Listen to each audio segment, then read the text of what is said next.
दुगुबो की ओर देखा। Old poison, मेरी 1 लाख साल वाली सोल स्किल तुम्हारी इस स्थिति से निपटने के लिए बिल्कुल सही है। जब तुम शाओ सैन के तरीके से अपना इलाज करवा लोगे तो मैं तुम्हारी बीमारी को जड़ से मिटा दूंगा। तो फिर यंग मास्टर को ही कष्ट उठाना पड़ेगा। दुगुबो ने सहमते हुए जवाब दिया। मैं इतनी गुस्ताखी करने की हिम्मत कर रहा हूँ कि मेरी पोती दुगुयान आपकी सेवा में आपकी हुजूरी करे। तुमने आंखें बंद करके अपनी सांसों को नियंत्रित किया और फिर खुलकर बात रखी। मंजूर है। भविष्य में जब मैं गॉड किंग का पद हासिल करूंगा तो तुम्हारी पोती शायद गॉड कॉन्सॉर्ट देवी बन सके और मेरे साथ गॉड रेल्म देवलोक में जाकर हमेशा के लिए अमरता का आनंद ले सके। हाँ बिल्कुल। दुगुबो अपनी खुशी छिपा नहीं सका। अगर यान यंग मास्टर के लिए किसी बच्चे को जन्म दे देती है तो न केवल वो अमर हो जाएगा बल्कि वो खुद भी भगवान का रिश्तेदार बन जाएगा। क्या ये बहुत बढ़िया बात नहीं होगी? ये सोचते ही दुगुबो के पैरों में मानो हवा लग गई और वो तुरंत अपनी हवेली की ओर भागने लगा ताकि जाकर अपनी पोती को पकड़ कर ला सके। तुमने थोड़ा शांत होकर टैंग हाओ से कहा, बूढ़े आदमी अब माँ को यहाँ ट्रांसफर कर दो।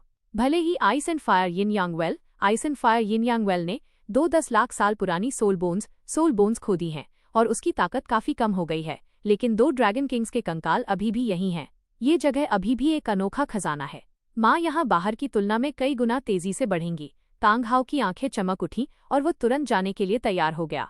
मैं अभी जाता हूँ। शाओ सान, तुम्हारी माँ को तुम दोनों पर बहुत गर्व होगा। आयिन, तुम सच में जल्दी से जाग जाओ और देखो कि तुम्हारे बेटे कितने शानदार और काबिल बन गए हैं। दूसरी ओर दुगुबो ने दुगुयान को पकड़कर न जाने कितनी बार समझाया था, यान अपने गुस्से पर काबू रखना। तुम जिसकी सेवा करने जा रही हो वह कोई मामूली इंसान नहीं है। वो 6 साल की उम्र में ही 36वें स्तर लेवल 36 की सोल पावर तक पहुंचने वाला भगवान का उत्तराधिकारी है। वो एक ऐसा अद्भुत प्रतिभावान योद्धा है जिसका 100वें स्तर पर पहुंचकर भगवान बनना और इस दुनिया को छोड़कर देवलोक जाना तय है। अगर तुमने दिल लगाकर काम किया तो क्या पता तुम भी उस बड़े इंसान के साथ देवलोक जाकर सभी जीवों को ऊपर से देख सको और हमेशा सुख शांति भोग सको। हाँ, समझ गई दादाजी, दुगुयान ने बेमन से जवाब दिया, लेकिन उस लड़की का दिल शांत नहीं था। 6 साल की उम्र में 36वां स्तर, क्या वो सच में इंसान है? वो खुद इतने बड़े पॉइजन दोलुओं की पोती थी, फिर भी 13 साल की उम्र में उसकी सोल पावर केवल 22वें स्तर पर थी। अगर सच में ऐसा कोई बेजोड़ योद्धा है तो उसकी दासी या नौकरानी बनना भी उसके लिए गौरव की बात होगी। लेकिन इसके बाद जब दुगुयान ने अपने सामने 2 मीटर से भी अधिक लंबे और विशालकाय आदमी को देखा तो वो भौचक्की रह गई। दुगुबो ने अंस्तोष जताते हुए भौहें सिकोड़ी, यान जल्दी से प्रणाम करो। उसकी ये पोती अभी तो सब मान रही थी, अब अचानक यहाँ आकर इसे क्या हो गया? यंग मास्टर, दुगुयान ने डरते डरते झुककर प्रणाम किया और घबराई हुई अपने दादा के पीछे पीछे चलने लगी। तुमने अपनी फायर एंड आइस आइज से दुगुयान की ओर देखा, जिसकी नजरों में एक तीखा आकर्षण था। वो कोई अप्सरा जितनी खूबसूरत तो नहीं थी, लेकिन उसमें एक अलग ही बहादुरी और रोब था। भले ही वो तुम्हारी पसंद का टाइप न हो, लेकिन हर तरह की लड़कियों के कलेक्शन में ऐसी एक लड़की का होना भी काफी अच्छा था। शाओ सान, तुम और ओल्ड पॉइजन यहाँ बूढ़े आदमी का इंतजार करो। शांग, मेरे साथ तियानझू शहर के युएक्शुआन चलेगी। तांग हाओ को होली स्पिरिट विलेज से यहाँ आने जाने में थोड़ा समय लगेगा, इसलिए ice and fire yin yang well पर खाली नहीं बैठा जा सकता था। बाई चेनसियांग अभी छोटी थी और तुम्हें भी थोड़ा आराम करना था। युहुआन आराम करने के लिए एक बेहतरीन जगह थी। जब सब लोग तियानझू शहर की ओर जा रहे थे तो रास्ते में उन्हें शिकारियों की एक टीम मिली। उस टीम का लीडर सोल किंग के स्तर का था और 7 लोगों की वो छोटी टीम काले घूंघट वाली 2 महिलाओं को बीच में रखकर सुरक्षा दे रही थी। उनमें से एक युवती ने इस समूह को देखने के बाद दुगुयान को आवाज दी, यान। दुगुयान ने ये लिंगलिंग को देखा तो उसके चेहरे पर खुशी आ गई, लेकिन उसने अपने कदम नहीं बढ़ाए बल्कि तुम्हारी ओर देखा। रुक जाओ, तुमने कहा। तुमने अपनी फायर आइस से सामने देखा। काले घूंघट के पीछे छिपा ये लिंगलिंग का असली चेहरा तुम्हारी आंखों के सामने आ गया। वो इतनी खूबसूरत थी कि दिल दहला दे, और केवल उसकी वे बोलती हुई आंखें ही तुम्हें रोकने के लिए काफी थीं। दोनों लड़कियां बहुत देर तक खुशी खुशी एक दूसरे का हाथ थामे रहीं। लिंगलिंग, तुम लोग यहाँ क्या कर रहे हो? तुम्हारी सोल पावर तो अभी सिर्फ 19वें स्तर पर है। अभी तुम्हारे लिए सोल रिंग हासिल करने का समय नहीं आया है। ये लिंगलिंग बोलते बोलते रुक गई।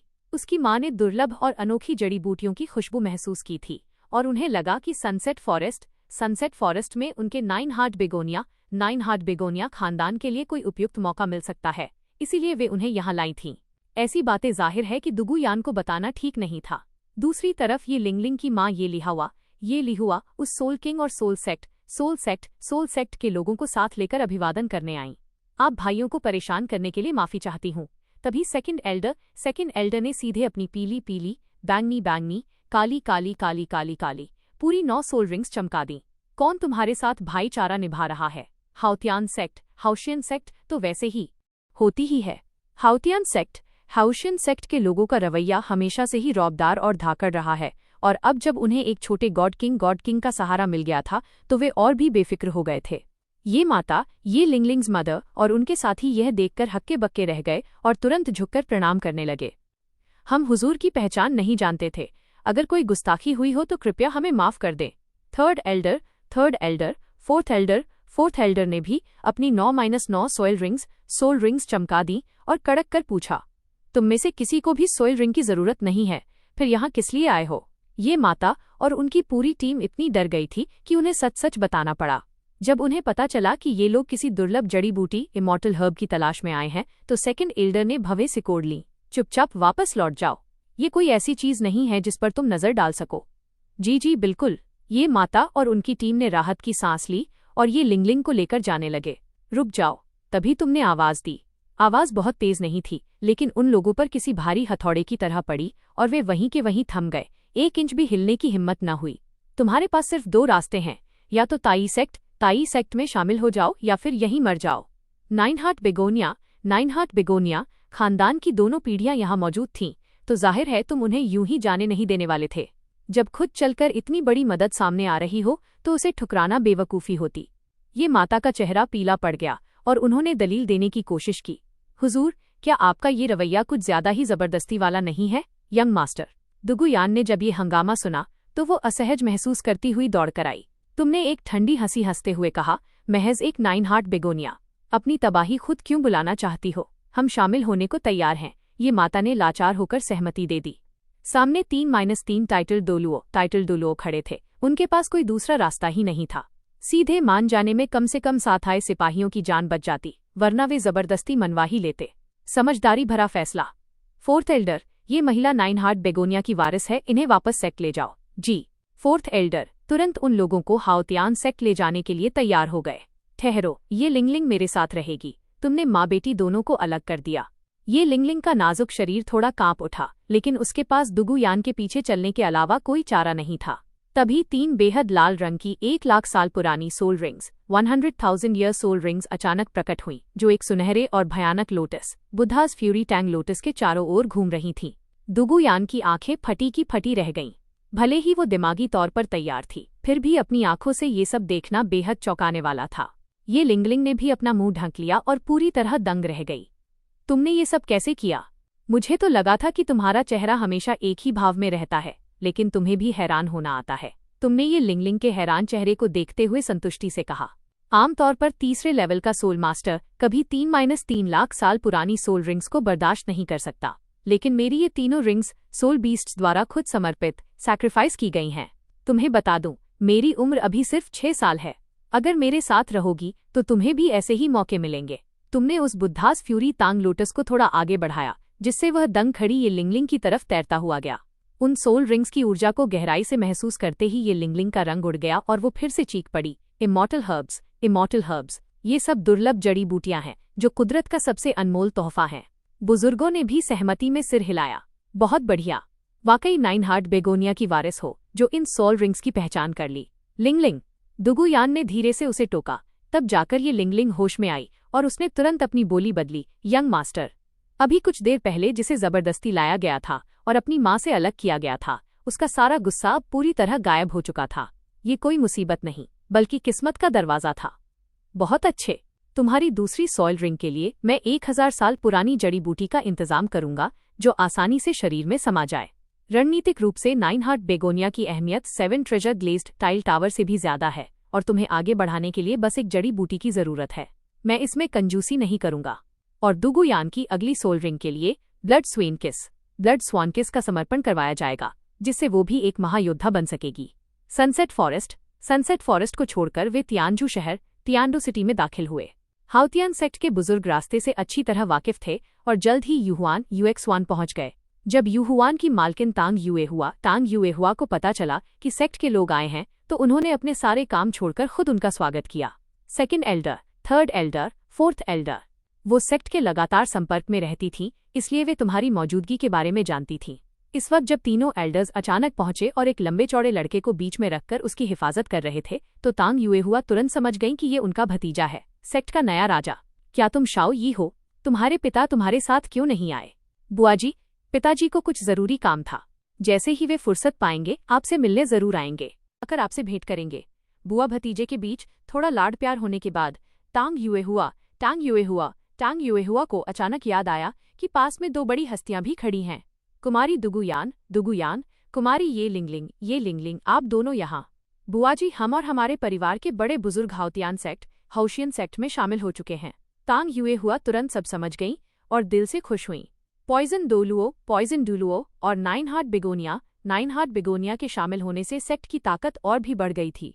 इसी बीच तियानजू शहर के युएक्शुआन में टैंगसान एक sharp tailed Swift, needle tailed Swift की तरह उड़ता हुआ आया। बड़े भाई, पिताजी ने माँ को ice and fire yin yang well में रोप दिया है और वो आपसे मिलना चाहती हैं। मुझे पता चल गया शाओ सान, मैं तुम्हें मिलाता हूँ। ये पॉइजन दोलुओ की पोती दुगुयान है और ये इस महाद्वीप के सबसे शक्तिशाली healing martial soul nine heart begonia खानदान की वारिस ये लिंगलिंग है। इनके रहते मरना भी नामुमकिन है। लिंगलिंग, ये मेरा छोटा भाई तांगसान है। तुमने दोनों पक्षों का परिचय करवाया। तांगसान ने सिर हिलाकर अभिवादन किया और मन ही मन सोचा, बड़े भाई वाकई बचपन से ही गॉड किंग बनने वाले योद्धा हैं। उनके आसपास जमा हुए सभी साथी कोई मामूली लोग नहीं बल्कि शेरों के बीच शेर हैं। इसके बाद तुम तांगसान को गुप्त बातचीत के लिए एक गुप्त कमरे में ले गए। शाओ सान, मुझे जिस गॉड ऑफ डिस्ट्रक्शन का उत्तराधिकार मिला है वे भले ही देवताओं के राजा हैं, लेकिन देवलोक गॉड रेल्म में केवल एक की हुकूमत नहीं चलती। देवलोक की सर्वोच्च सत्ता 5 बड़े गॉड किंग्स में बटी हुई है। देवलोक जाने के बाद मुझे अपनी खुद की टीम की जरूरत होगी और तुम हमेशा मेरे सबसे भरोसेमंद साथी रहोगे। इतना सुनते ही तांगसान सब कुछ समझ गया। तांग सेक्ट की गुप्त तकनीकों को किसी बाहरी को सिखाने की मनाही थी। बड़े भाई को सिखाना ही उसकी आखिरी सीमा थी। अब 2 और महिलाओं को सिखाना उसके लिए थोड़ी दुविधा की बात थी। शाओ सान, अगर तुम तैयार नहीं हो तो शुआंथियन स्किल में से 8 मुख्य नाड़ियों को खोलने वाला हिस्सा हटा दो। तुमने बात पूरी नहीं की, लेकिन तांगसान फिर भी इशारा समझ गया। देवलोक में ज्यादा से ज्यादा ताकत और अधिकार हासिल करने के लिए अपनी तरफ की ताकत जितनी ज्यादा हो उतना ही बेहतर था।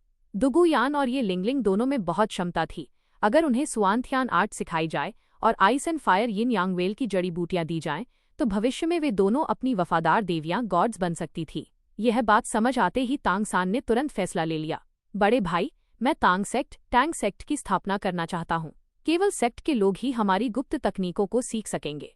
आप सुप्रीम एल्डर का पद संभाल सकते हैं और आपके पास सेक्ट मास्टर को बदलने या हटाने का पूरा अधिकार होगा। बहुत बढ़िया, मेरी ताई सेक्ट तुम्हारे तांग सेक्ट की सबसे मजबूत ढाल बनेगी। तुमने तांगसान के कंधे को थपथपाया और उसे एक सही रास्ता दिखाया। अतीत की घटनाओं की वजह से पुराने चारों सहयोगी कबीले हाउतियान सेक्ट से अलग हो गए थे, लेकिन तुम्हारे तांग सेक्ट में शामिल होना उनके लिए बिल्कुल सही रहेगा। उन 4 कबीलों में तुम्हारी ननिहाल वाले स्पीड क्लैन, मिन क्लैन के अलावा हथौड़े बनाने में माहिर स्ट्रेंथ क्लैन, दवाइयां बनाने में माहिर फार्मास्यूटिकल क्लैन, पॉइजन क्लैन और इमारतें बनाने में माहिर डिफेंस क्लैन शामिल थे। जैसे जैसे तुम बताते गए, तांगसान की आंखें चमकती गईं। इन कबीलों की काबिलियत उसके गुप्त हथियारों हिडन वेपन्स के लिए बिल्कुल सही थी। अगर ये ताकत मिल जाए तो वो दोलुओ महाद्वीप पर तांग सेक्ट की पुरानी शान वापस ला सकता था। इसके बाद सबने जल्दी से सामान समेटा और तुरंत रवाना हो गए। आधे दिन बाद वे ice and fire yin yang well पहुंच गए, जहां तांग हाओ पहले से ही बेसब्री से इंतजार कर रहा था। छोटे भाई, जल्दी जाकर अपनी माँ से मिलो। दिवंगत पत्नी का पुनर्जन्म और अपने प्यार का वापस आना देखकर तांग हाओ का मन और भी बेफिक्र और खुला हो गया था। उसकी सोल पावर एक बार फिर बढ़कर 98वें स्तर के शिखर पर पहुंच चुकी थी। अब वो लिमिट दोलुओ बनने से बस एक कदम दूर था। माँ, सामने दिख रही ब्लू सिल्वर ग्रास कोई आम घास नहीं थी। उस पर सुनहरी धारीदार रेखाएं थीं और वो आंखों के सामने तेजी से बढ़ रही थी। यिन तुम्हें देखकर हैरान रह गईं। उन्हें लगा कि तांगसान किसी चाचा को साथ ले आया है। उन्होंने कभी नहीं सोचा था कि शाओ सान से 3 गुना बड़े आकार वाला ये विशालकाय योद्धा वास्तव में शाओ सान का जुड़वा बड़ा भाई होगा। इसमें सचमुच तांग हाओ की झलक थी। मेरे बच्चे, अय्यन ने अपनी नीली पत्तियां बढ़ाईं और ममता से तुम्हारे विशाल शरीर को सहलाया, लेकिन तुम भावनाओं के मामले में थोड़े सख्त और सुन्न थे। एक ब्लू एम्परर जन्म देने वाली माँ के आ जाने से तुम पर कोई खास फर्क नहीं पड़ा। तुम अभी भी अपने अजय रास्ते पर चल रहे थे और रुकने वाले नहीं थे। बस थोड़ी सी बातचीत में ही अय्यन समझ गई कि उनका ये बेटा तांग सान की तरह कोमल स्वभाव का नहीं है। वो ज्यादा सख्त, मजबूत और अपने मकसद के प्रति जुनूनी था। तुम मर्दों को तो दुनिया जीतनी ही है। अगर तुम घर के मोह माया में नहीं उलझते तो ये अच्छी बात है, तुम बहुत आगे जाओगे। निडर होकर आगे बढ़ो मेरे बच्चे। जब भी पीछे मुड़कर देखोगे, तुम्हारी माँ हमेशा तुम्हारा इंतजार करती मिलेगी। अय्यन ने धीरे से हमेशा आपका इंतजार करती है। अय्यन ने धीरे से एक ठंडी सांस ली। उसके बेटे में कुछ भावनात्मक कमियां थीं, लेकिन इसी चीज ने उसे और भी अजेय बना दिया था। सच कहा जाए तो अगर दुश्मन परिवार को ढाल बनाकर टांगी को धमकी भी देते तो उसका कोई असर नहीं होता। माँ, आप अच्छे से आराम कीजिए। आपने अय्यन से बात पूरी की और अपने काम में लग गए। आपने टांगसान से 8 पंखुड़ियों वाले अमर कमल को तोड़कर ये लिंगलिंग को सेवन कराया और बाहर से 7000 साल पुराना एक श्वेत नीलम बेगोनिया पौधा लाकर रोपा, ताकि वह उसका शिकार करके उसे अवशोषित कर सके।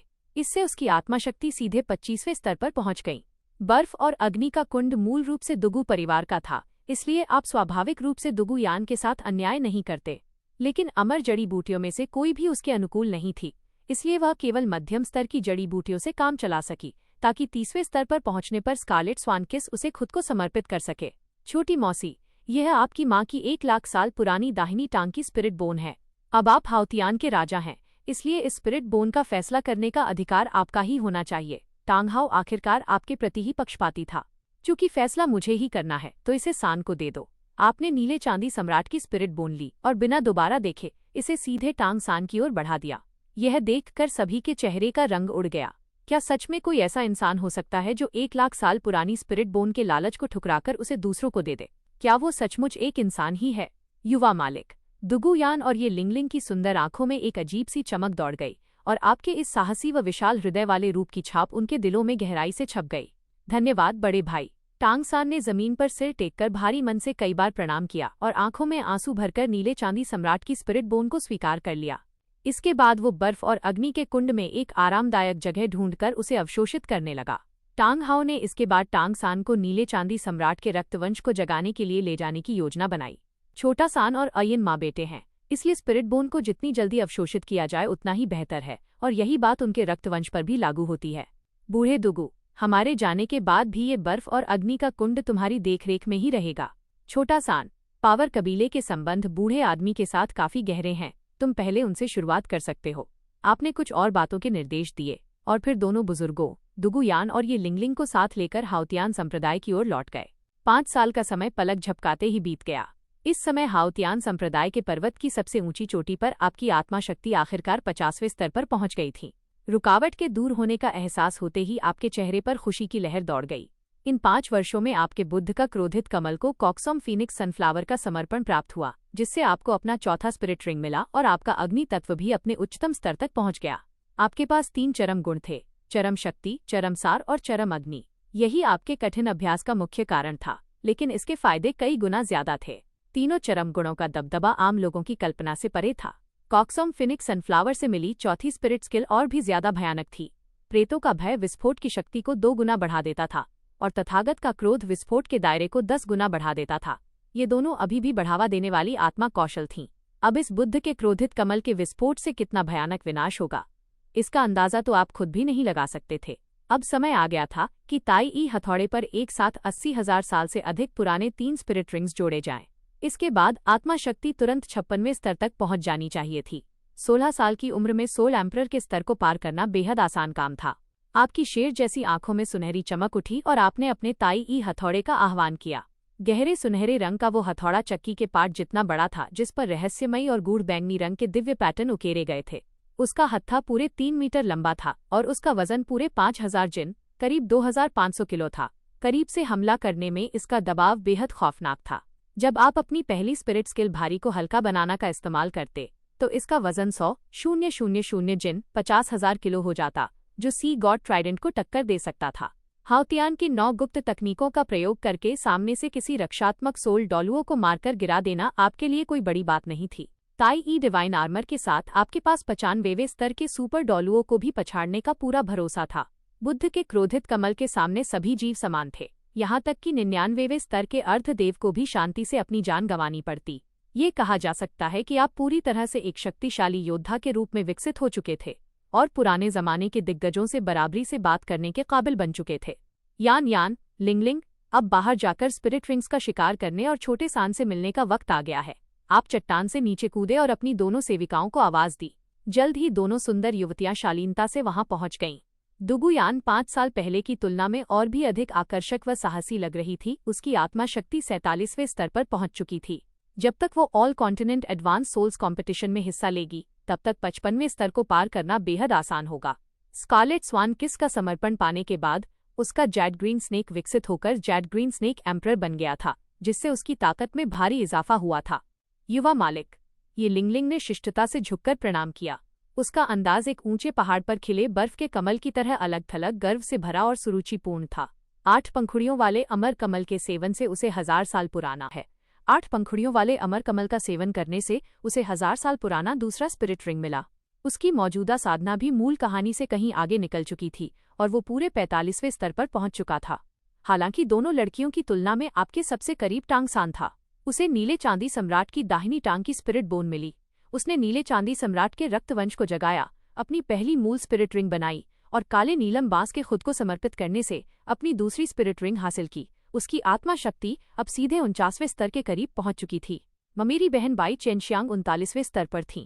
टांग सान का मुख्य रूप से तैयार किया गया छोटा भाई तैलोंग 42वें स्तर की आत्मा शक्ति पर था।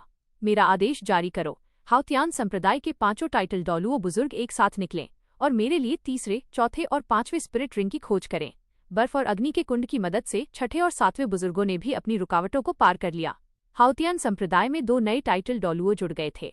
96वें स्तर के टांग शियाओ और 98वें स्तर के टांग हाओ को मिलाकर अब पूरे 7 टाइटल डॉलुओ हो चुके थे। बुजुर्गों ने अब दुनिया के सामने फिर से आने की चर्चा शुरू कर दी थी और इस बार जब आप बाहर निकल रहे थे तो संयोग से इस मामले को भी पूरी तरह सुलझा देने वाले थे। पूर्व पावर कबीले और वर्तमान टांग संप्रदाय की हवेली पर टांग सान, बाई चेनशियांग और तैलोंग ने बहुत ही आदर के साथ आपको प्रणाम किया। 5 साल बीत चुके थे। टांग सान के नीले चांदी सम्राट का रूप अब काले और लाल रंग में सज चुका था और स्विफ्ट शो स्वॉलो रूप पीले, बैंगनी और काले रंगों में ढल चुका था। नीले चांदी सम्राट का रक्तवंश जगाने के बाद उसका चेहरा बेहद सुंदर हो गया था और उसके लंबे नीले बाल पीठ पर लहरा रहे थे। वो एक बेहद आकर्षक और शिष्ट सज्जन दिख रहा था। बाई चेनशियांग भी ढलकर बेहद खूबसूरत, नाजुक और प्यारी हो चुकी थी। उसकी स्पिरिट रिंग की सजावट पीली, बैंगनी थी। टांग सान ने अब तक स्विफ्ट कबीले को अपने अधीन नहीं किया था, लेकिन 5 साल पहले ही उसने चालाकी से कब्जा जमाकर पावर कबीले को टांग संप्रदाय में बदल दिया था। और पावर कबीले के वारिस के रूप में टांग सान की ही उम्र का होने के कारण तैलोंग को टांग सान ने स्वाभाविक रूप से अपने खास साथी की तरह तैयार किया था। उसका ख्याल रखने में उसने मूल कहानी के माँ होंगजुन से भी कोई कमी नहीं छोड़ी थी। उसने न केवल अमर जड़ी बूटी खाकर अपने ताकतवर वानर को ताकतवर किंग कॉन्ग में बदला, बल्कि सोने के अजगर की शरीर साधना के तहत उसकी कई स्पिरिट रिंग्स भी समय सीमा से अधिक क्षमता की अवशोषित की गई थीं, जिससे उसकी स्पिरिट रिंग्स की सजावट पीली, बैंगनी और काली हो चुकी थी। चलो, इस बार मुझे एक साथ 3 स्पिरिट रिंग्स ढूंढनी है। इसमें शायद कुछ महीने लग जाएंगे। इस दौरान छोटा सान और शियांग दोनों की आत्मा शक्ति भी स्तर पार कर जाएगी। तब लगे हाथ तुम्हारी स्पिरिट रिंग्स की जरूरत भी पूरी कर देंगे। अगली 3 स्पिरिट रिंग्स के लिए आपका लक्ष्य था 1000 चींटियां, अंधेरा शैतानी चीता और विशालकाय वानर, और साथ ही शियाओ वू का शिकार करके उसे छोटे सान की स्पिरिट रिंग के लिए बचाकर रखना। खरगोश की स्पिरिट रिंग स्विफ्ट रूप के लिए बहुत उपयुक्त थी। स्टार डॉ के महान जंगल में इन आत्मिक जीवों को ढूंढने में काफी समय लगेगा। इस दौरान टांग सान यकीनन 50वें स्तर को पार कर जाएगा और उसे 5वीं स्पिरिट रिंग की जरूरत होगी। वहीं बाई चेनशियांग 40वें स्तर को पार करके 4थी स्पिरिट रिंग चाहेगी। 5 टाइटल डॉलुओं की सुरक्षा के साथ उनके लिए बेहतर स्पिरिट रिंग्स चुनी जा सकती थी और साथ ही उन्हें अनुभव भी मिल सकता था। 3 लोगों की इस टीम के जुड़ने से आपके पास मुख्य हमलावर के रूप में आप खुद, मदद के लिए ये लिंगलिंग, बड़े क्षेत्र में नुकसान पहुंचाने के लिए दुगुयान, नियंत्रण के लिए टांग सान, तेज हमले के लिए बाई चेनशियांग और रक्षा के लिए तैलोंग थे। ये एक बेहतरीन टीम की बनावट थी, लेकिन ये सब बेकार ही था क्योंकि आप अकेले ही इस दुनिया में अजेय थे। टांग संप्रदाय से निकलकर स्टारडो के महान जंगल जाने से पहले पूरी टीम को एक बार बर्फ और अग्नि के कुंड जाना था। 98वें स्तर के सुपर डॉलुओ टांग हाओ वहां अयिन की रक्षा कर रहे थे। आपकी योजना थी कि लगे हाथ महान सुमेरु हथौड़ा और रिंग विस्फोट तकनीक सीख ली जाए और फिर स्पिरिट रिंग्स के शिकार के रास्ते पर आगे बढ़ा जाए। छोटी मौसी, आप शायद 50वें स्तर पर पहुंच चुकी होंगी। आमतौर पर 9 स्पिरिट रिंग्स पूरी होने पर ही महान सुमेरु हथौड़ा सीखा जा सकता है, लेकिन मुझे लगता है कि आपके लिए ये कोई मुश्किल काम नहीं होगा। ध्यान से देखो। टांग हाओ आपको अलग ले जाकर सिखाने लगे।